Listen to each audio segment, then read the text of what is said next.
Hi, everyone, and welcome. Today I'm joined by Colonel Douglas Macgregor, who is a retired combat veteran, a senior advisor to the Secretary of Defense under the first Trump presidency, a prolific author, as well as a military analyst. But for those who follow this channel, of course, you're already quite familiar with him. Welcome, Colonel. It's good to see you again. Good to be with you, Glenn. So I really wanted to discuss the new developments here in Europe, specifically with Russia, given that until very recently it appeared that the Ukraine war had reached its end. That is, the Ukrainian military had exhausted itself. The society began to post the war.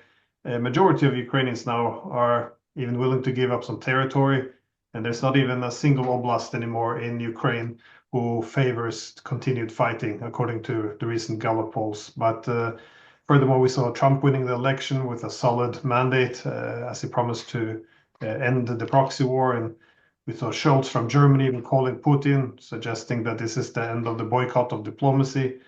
And I just got back from this Valdai meeting in Russia, where also a key topic was how to win the peace now that the war is coming seemingly to an end. So there was a lot of reason to be optimistic until the end of last week. And then this week begins, and Biden announced that the US had authorized the attacks, or at least this was reported in the New York Times, that the US had authorized attacks on Russia with long-range missiles.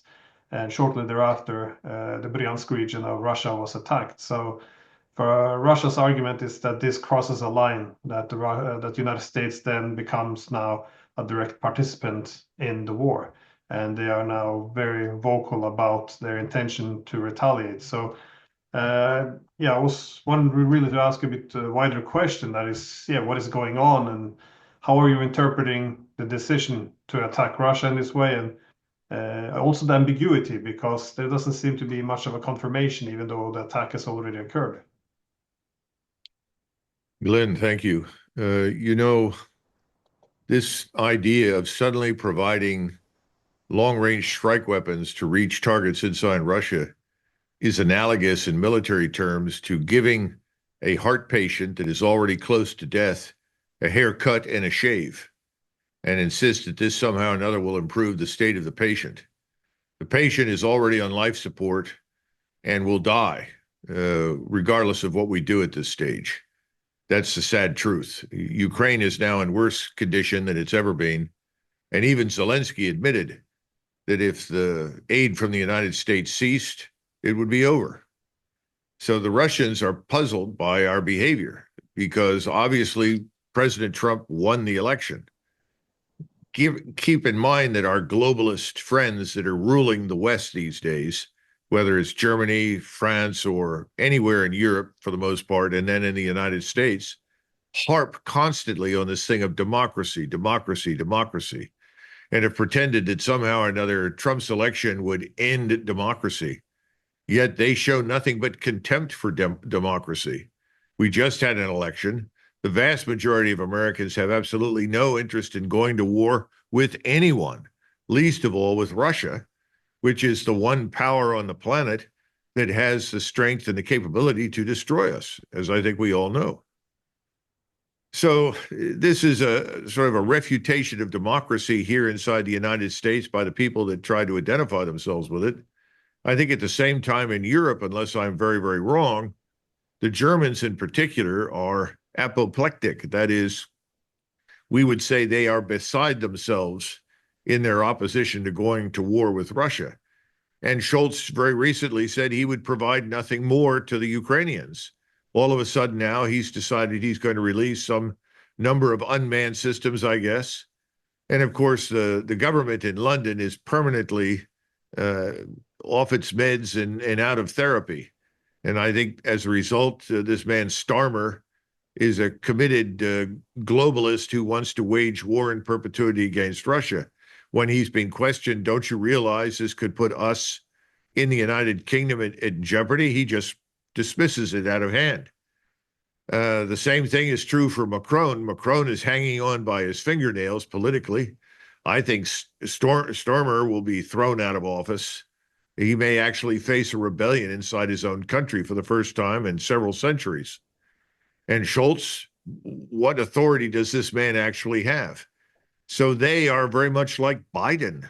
All of them are at the end of their respective tenures. They're on the road to nowhere. If anything, they're on the road to political disaster. And this is their sort of a last act of defiance that has no chance of changing anything. Now, the real question, and you were in Russia recently, and you're probably better positioned to answer this than I am, is will this provoke a nuclear response from Russia? Well, I think you have to read very carefully what is in the new definition of the circumstances in Russian under which they would consider use of a nuclear weapon. And it suggests that a large-scale attack could provoke that. We haven't seen a large-scale attack. Now, could we? I suppose if every ATACMS they still have in the inventory and every Storm Shadow missile or Scalpel missile that may still be in the inventory were fired simultaneously, then that could be construed as an overwhelming attack that might provoke a nuclear response. But I still think that President Putin, who has always been restrained in this direction, and right away I go back to Sergei Lavrov, the foreign minister, who made it very clear at the BRICS summit that Russia wants to avoid a nuclear war. I think instead what we are going to see is mass destruction of what remains of Ukraine.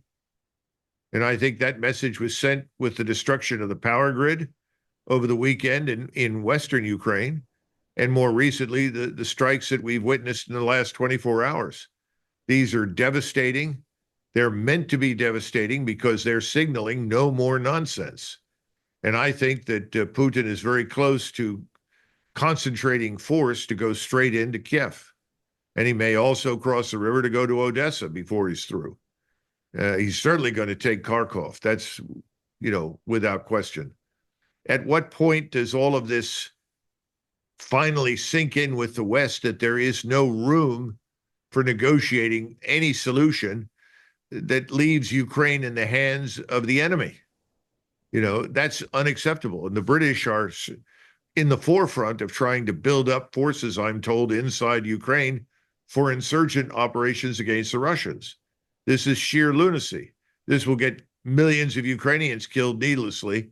It'll sabotage any economic recovery and doom whatever is left of the Ukrainian state to eternal destruction.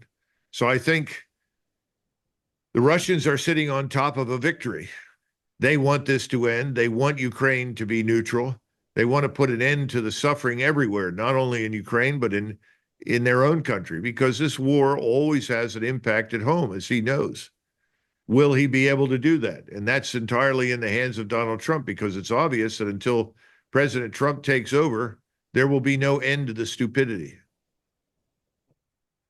But still, if Trump was taking over next week, one could maybe expect the Russians to be a bit restrained. Again, I remember back in 2016 when Obama began to sabotage relations right before he left office through expulsion, closure of the consulate, and different sanctions. It was intended to make difficult relations between the Russians and the Americans, but this is something very different. This is seen as a direct attack, and it's also 2 months left.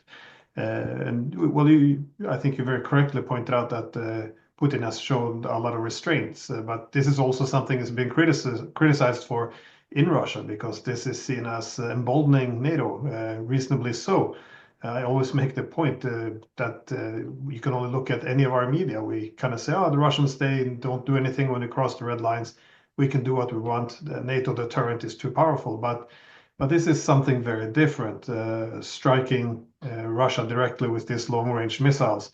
And again, if they do not respond to this, then it's open season on Russia. Then all the West is now a little bit cautious, it seems, a bit restrained to see how the Russians react. If they do nothing, then all of this ambiguity about America being behind it, or the limitations imposed on the ATACMS, all of this will probably begin to go away. So the Russians are under an immense pressure to now strike back. But how do you see a possible retaliation? Is it only, of course, more ruthless attacks on Ukraine seems quite predictable and evident now, but what else could we expect? Do you see any possibilities of going after satellites or NATO targets on NATO soil or American military bases anywhere else in the world.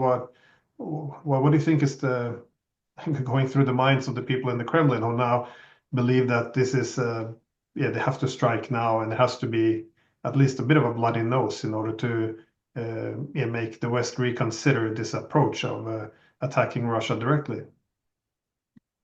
Well, if that is the mindset, and you would be in a position to know that better than I right now, if that in fact is the mentality, there are many, many things that the Russians can do without necessarily striking simply in Ukraine. They could pick targets in Western Europe. They could destroy the British bases on Cyprus. That could be done within minutes, given Russian missile power. I don't think, I still don't think that that's something that President Putin feels compelled to do. I think what he will do is something along the lines of what I just described. I think you're going to see not only more and more devastating assaults and attacks on targets inside Western Ukraine, but I think you're going to see the movement of the ground force into Kiev. I think that that decision is, if it hasn't been made, it's going to be made, because there's a recognition of what you said earlier. The Russians aren't fools. They know the Ukrainian people have had enough of this war. That's been true for some time. The losses are horrific. All we do is continue to lie about everything in the West and say, oh no, the losses on the Russian side are heavy. Well, they're not heavy. They're also not inconsequential. I mean, the Russians don't want to take losses. They want this over with. But they may recognize that they have no choice now but to root out and utterly destroy the Zelensky regime. I would be very surprised if steps in that direction are not taken in the near future. That may alleviate the problem, frankly, because once that regime is gone, then you're left with rogue elements of U.S. and British intelligence services trying to stage a fighting retreat as they're driven out of Western Ukraine. At some point, the Ukrainians themselves may try to drive them out in order to put an end to this. That's how bad it could get. But will he escalate horizontally in other directions? That's always a possibility. But I think he'll try to do the first things that I've described. Now, there is one thing we need to address, because we continue to hear this nonsense. There are no North Korean troops on the ground in Ukraine. The North Korean forces are all in eastern Siberia. That is not new. They have rotated in and out of that area for a long time. Remember, North Korea has a border with Russia. They have rail lines between North Korea and Russia. The Russians routinely supply the North Koreans with grain, with other foodstuffs, in return for which the North Koreans provide steel, various kinds of commodities that North Korea has. But there is no intention and there is no need for the Russian military to employ North Korean forces against the Ukrainians. So I hope that people will stop talking about it. It's a lie perpetrated, once again, by the intelligence services in London and Washington. I'm a bit surprised. I come across this argument many times in the media, but also on different debates in which is saying, well, there's thousands of North Koreans fighting in Ukraine and in Kursk, yet no one seems to have evidence of a single North Korean participating, not a photo or a video. So it's a bit surprising it's gone this far. But I was curious though if this is intended to have if not a psychological effect, to have at least function as a possible deterrent. That is, if NATO escalates in Ukraine, that the Russians can at least threaten with the option of sending in North Koreans in. I can see why they wouldn't. It would be very hard to harmonize these forces, but as something hanging over the heads of the NATO warhawks, that because nobody wants North Korean entering Europe, that is European Russia or Ukraine. Did you see the possibility that they could be triggered as a part of a deterrent, or not really? No, I think that's utter nonsense. Russia has no need of foreign troops. This is part of the larger lie that somehow or another the Russians are bleeding and they don't have enough men. Or, this goes back to the other lies that have been told over the last 3 years. Oh, they don't have enough munitions. They don't have enough missiles. They don't have enough of this or that or the next thing. I've gotten accustomed to the tendency to impute to the Russians what we ourselves are struggling with. We're the ones that don't have the munitions and the missiles and the rockets. We don't have vast assembly lines turning out thousands of copies of Patriot missiles or anything else. So I think it's a case of imputing to them what really afflicts us. And we have a soldier problem. We can't fill the ranks of the United States Armed Forces. We have ships at sea that are undermanned. We have battalions in the Army that are not fully manned. We have equipment that's quite old. We haven't kept up in either organizational or materiel terms with modernization. We've depended too heavily on what we think are silver bullet solutions. Oh, a new missile in the Air Force or the Navy, which solves our problems. It's all nonsense. It's all going to be exposed. Here's the other point, too, Glenn. There is a tendency to forget that what happens in Ukraine does not stay in Ukraine. In other words, what we're doing there is going to further sabotage and undermine any efforts that we might make under President Trump for peace in the Middle East. Now, I know that President Trump is viewed as someone who has unconditionally supported whatever Israel wants. But once he's president of the United States and finally looks clearly without interference at what American interests are, I don't think he's going to be very excited about committing the United States to a war on behalf of Israel against everyone in the Middle East, because that's what it will come down to. So again, why would you poison the waters with Russia at this late point in the war? This is not something that's good for the United States. It's not good for Trump's future administration. This is a bitter expression of anger and frustration with the simple fact that most people in the West don't want the globalist agenda. If you go back and read Solzhenitsyn, one of the most illustrative statements in his work that no one pays much attention to is, why were there gulags to begin with? Why were the Soviets compelled early on in the 1920s to set up concentration camps that ultimately held millions of people in slavery? Millions died long before there were any camps of any kind under the Nazis. Why was that necessary? It was necessary because communism didn't work. It was a failure. The only way communism could work was to put a gun to everyone's head. Well, effectively, that's what the globalists have discovered. But they haven't got the machinery that Lenin had. And so the only thing they can do is push us into a set of circumstances in which we cannot easily escape. In other words, to push us towards war and conflict in the hopes that that will rescue their aspirations. That's about all I can see. Again, this is back to the original comment. This is the antithesis of democracy. The people in the EU, the people at the top in London and Paris and Berlin and in Washington are fundamentally anti-democratic. That's the problem. They are authoritarians. They want their way or the highway, as we say in English. And they're not going to get their way. They just lost the election.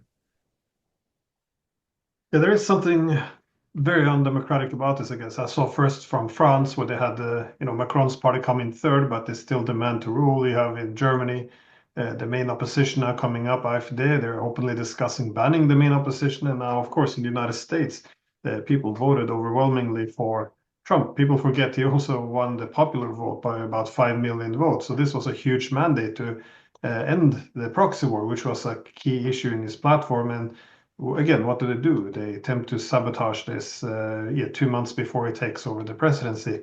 It's difficult to explain how any of this, of course, is harmonizes with the idea of democracy. Well, Glenn, there is another thing to consider here, and I remember this with great clarity since I lived through it in 1964, 65. Barry Goldwater was the name of the man who ran on the Republican ticket against Lyndon Johnson after President Kennedy was assassinated, and Lyndon Johnson ran for election as president. And Goldwater said, if you elect me, I will go to Vietnam. I will use whatever military force is necessary, up to and including nuclear weapons, to defeat communism in Southeast Asia. Lyndon Johnson said, that's outrageous. We will never do that. And so as soon as Lyndon Johnson gets into office, well, not as soon as, but very quickly, we discover we're on our way to Vietnam. The only difference between Johnson and Goldwater was that Goldwater wanted some sort of immediate striking victory that he thought he could achieve with a nuclear weapon if needed. And Johnson was willing to fight on the conventional level in a counterinsurgency, which had no chance of success. But the bottom line is we still got ultimately what the American people did not want. They voted for Lyndon Johnson because they didn't want to go to Vietnam. So we went to Vietnam. I see this as being very similar with certainly the Obama administration and subsequently this Biden administration. We people don't seem to understand that the things that are promised are never delivered by the left, by the globalists. In fact, what they're giving us is what we don't want. And then they're telling us that we're stupid because we vote against it. We're stupid because we don't want to go to war against Russia. We're stupid because we don't want to go to war with every Muslim country in the world on behalf of Israel. It's insane.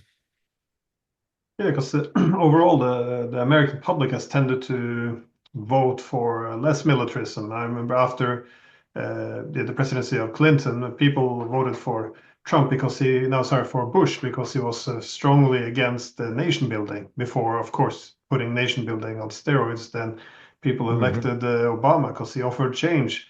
There was no change, and then the same with Biden. He ran on returning to normality, and of course now it's a possible nuclear war with Russia and invasion of Iran and massive Middle Eastern wars. This is doesn't feel normal, at least. But I wanted to ask you, given your military background, how are these missiles operated? Because a key argument for the Russians that this could completely bulldozes through a red line is that it amounts to a direct involvement or even a direct attack. So the argument is, yes, these are American missiles, and if they were merely supplied as a way of giving military assistance for a country to defend itself, which has suffered greatly, then it can still fall under even proxy war. But the argument is that these missiles are completely dependent on American soldiers to operate them, and they're dependent on American intelligence and targeting, and also American satellites to actually guide them towards striking the Russian troops and logistics centers and ammo depots. So how do you read if this is all American? Is this correct? And if so, to what extent is Ukraine even involved then in these attacks on Russia? Essentially, President Putin and his government are correct. Take us out of the equation, and this war would not be going on right now. It would have ended a long time ago. And yes, our technicians, and I would say technicians because the military personnel you're discussing, there are some there undoubtedly, but the majority are not employed by the armed forces. In other words, they're not soldiers in the United States Army per se. But they are people with that experience in their background, and they are hired as civilians to operate these things. Same thing is true on the British side, although the British have been far and far more aggressive with their SAS, their special ops groups, and Royal Marines than we have been with our forces inside the country.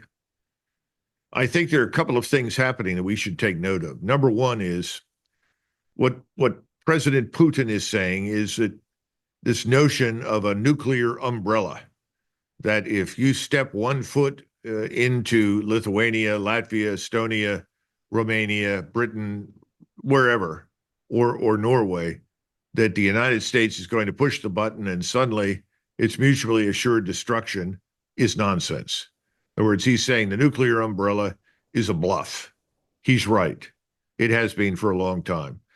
In fact, by the end of the 1960s, we had adopted this thing we call flexible response because we did not want to be dragged unilaterally by any particular state anywhere in the world into a nuclear confrontation with the Soviets or anybody else. Today, the idea of automatically responding to anything the Russians might do with a nuclear weapon is off the table. And frankly, from the Russian standpoint, they don't want to use nuclear weapons unless they face what was termed an overwhelming attack with other kinds of weapons on the soil of White Russia or Russia. So that's why I say I think this will trigger a response that's similar to what we saw last night and a ground assault on Kiev. I think that's absolutely within reach right now of the Russian army, as is the acquisition of Odessa and securing Kharkov. But I don't see nuclear weapons being used to do that. They don't need nuclear weapons for it. Again, this is the other thing in development. If you go back and look at Colonel General Gureyev, Mahmoud Gureyev, he's still alive as far as I know. And he wrote a very excellent book called If War Comes Tomorrow. This is 20 years ago. And he made the point repeatedly that nuclear weapons have lost their value because they're too destructive. You could achieve the same outcome with precision-guided munitions, precision-guided missiles and rockets, with new forms of explosive that are even more devastating than anything we've ever seen in the past. And the Russians have many weapons like that. They don't need a nuclear weapon anymore. And you can achieve precision attack, which means that you're destroying the target, the military target, or the infrastructure target that has military utility, as opposed to killing large numbers of people that you would rather not kill. That's where Russia is. So the notion that they have to turn to a nuclear weapon is simply not true. Can they be pushed to it? And that's really what you're asking. How much more can we do to push the Russians into a corner where they feel they have no alternative but to use a nuclear weapon? I think that's going to be hard for us to do because we don't have the wherewithal, as we were discussing earlier. We don't have the arsenals that are full to the brim of all the kinds of missiles and munitions that we would need. So again, I think this is a bluff on the part of the globalists. They're trying to bluff and buffalo Russia, and so they turn around and say, well, see, the Russians are bluffing. The Russians are not bluffing. They're quite serious, but they don't need a nuclear weapon to achieve their aims. What they're essentially telling us is that if you do these things, there will be no negotiation of any kind with anybody. And we can fight this longer than you can. And I think the Russians have demonstrated their capacity for endurance and staying power much better than we have. I mean, what are we going to do? Send in NATO ground forces? No. Are we going to send in NATO air forces? I don't see much evidence for that. Everybody talks about how superior our air forces are. Maybe on a technological level, many of those aircraft that we possess are the best. But how do they fare against integrated air and missile defenses? And again, we have virtually no air and missile defense. 5% of NATO can be protected by what we have. They have the capacity to protect most of their population centers, as well as most of their what we would call high-value targets. But even they can't protect everything, but they're in much better condition than we are. So I think, Glenn, what you have seen within the last 24 to 48 hours is going to intensify.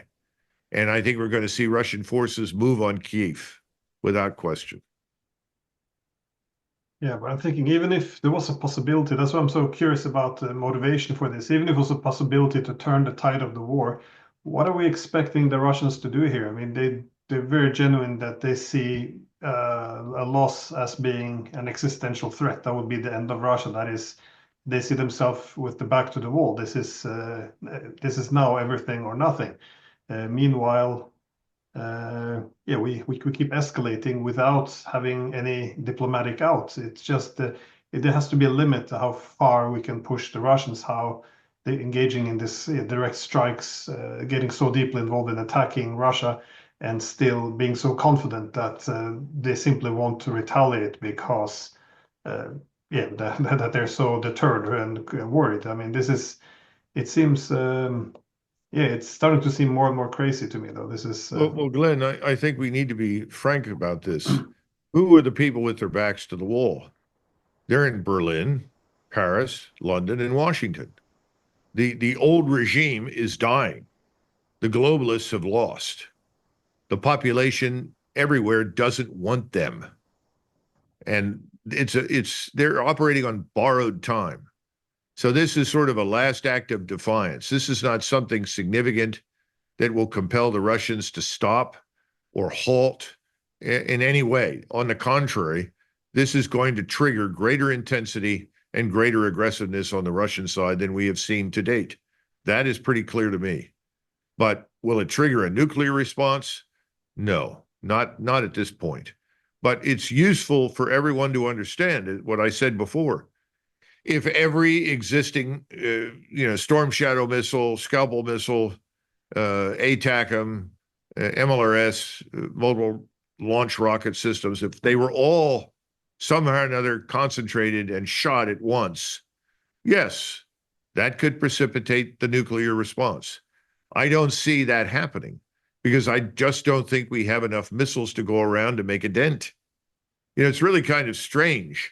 We keep insisting that the Russians are this imminent threat, that if Ukraine can't join NATO at some point, the world will end and everything will be lost.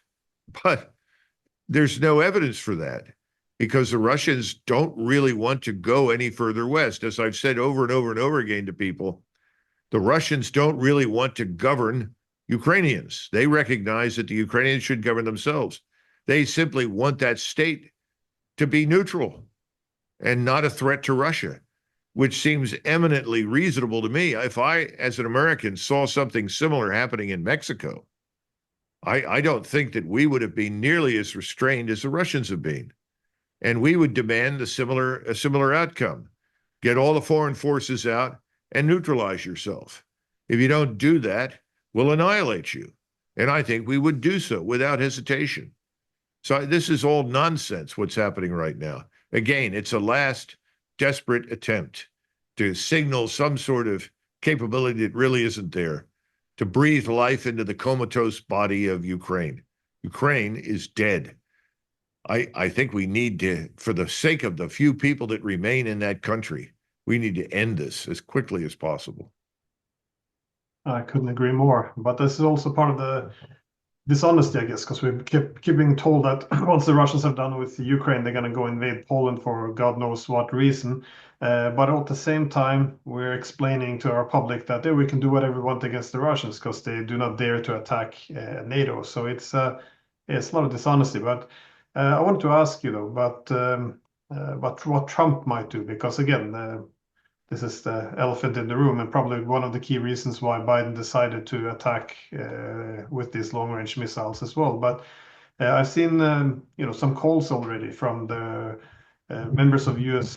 Congress to have Biden removed under the 25th Amendment. General Flynn argued that the world might not last 2 months with Biden, and suggesting that we should, that he should be replaced again under the same amendment. But Trump has been somewhat quiet. I know his son went out and argued that Trump Jr. that this was intended to sabotage his efforts to end the war. But what is do you know what Trump's position on all of this is, and how will he respond? Well, as I wrote in the American Conservative, none of us knows exactly what Trump will do. We also do not know when the relative stillness in the Middle East will end between Israel and Iran. Well, we just don't know. I don't know. I suspect that one of the things that worries me are some of the people advising President Trump who are telling him that whatever agreement he reaches with President Putin when he's finally inaugurated has to somehow or another look like a quote-unquote win for him. I think that's ridiculous nonsense. I think ending this war will be a win for Ukraine and a win for Europe, so that the two can get back to business as usual. A win for us is to end the hostility with Russia and treat it as another great power with whom we can sometimes cooperate and with whom sometimes we cannot cooperate. But this doesn't mean that we should be hostile with them or they to us. I hope that that's where President Trump has ended. As I've said before, the intelligent thing to do, because we've lied so routinely and so prolifically to the Russians, is to say nothing but do the following. Number one, end, suspend, stop all military aid to Ukraine immediately. Done. Number two, demand or direct the withdrawal of all U.S. personnel, and I mean all U.S. citizens in or out of uniform, including the intelligence services, everyone out of Ukraine, period. Those two things need to happen immediately. If he does those two things, this war will stop. Then there can be discussions about what the map might look like. But we've got to be very careful when we talk to the Russians about the map. We do not have hundreds of thousands of troops available to march into Ukraine. We don't. They're strung out from Estonia all the way to Romania in penny packets. We have no force on the ground that is capable of resisting the Russians. We don't. Our forces are anachronistic. They're not adapted to a way of warfare that they have yet to see. That's a way of warfare that involves top attack and very little protection from it. So we've got to be very careful about what we suggest or recommend. The best we could do, I think, is what President Teddy Roosevelt did with the Japanese at the end of the Russo-Japanese War in 1905. The Japanese had clearly defeated the Russians. But President Roosevelt, who saw the Japanese differently from everyone else in Europe, saw them as a rising major power in the world at the time and did not see them as evil or bad or some sort of menacing presence.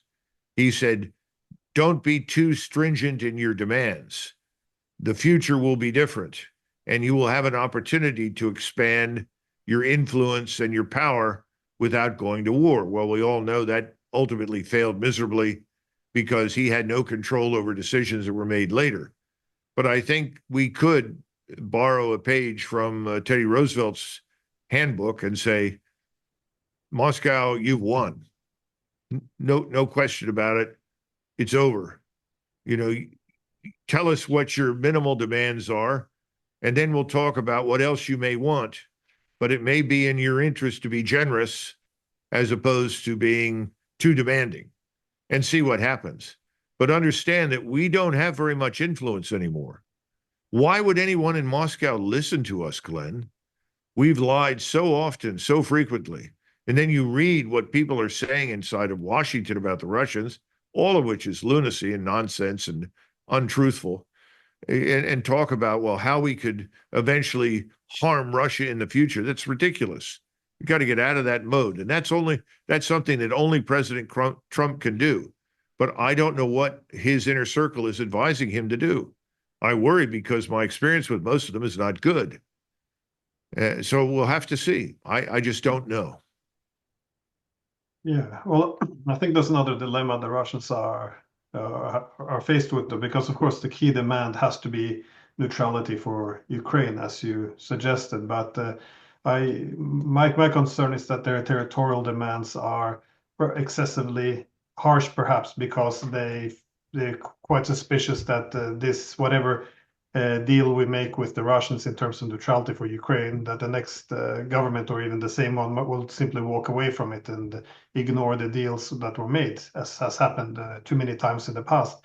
On the other hand, if they try to reassure their own security by going for excessive territory, essentially going for overkill, it would leave a too ugly peace, something that would fuel hate and resentment, not just in Ukraine, but also militarize relations across these dividing lines, which we now, well, NATO primarily has made in Europe. So it's going to be very difficult, I think, to find a sweet spot in the middle. But anyways, I run out of time, so I just want to thank you again, Colonel, very much for your time. So I hope to see you again here sometime later. Thank you, Glenn. My best to everybody in Norway. Thank you. Thanks. Bye-bye. Bye.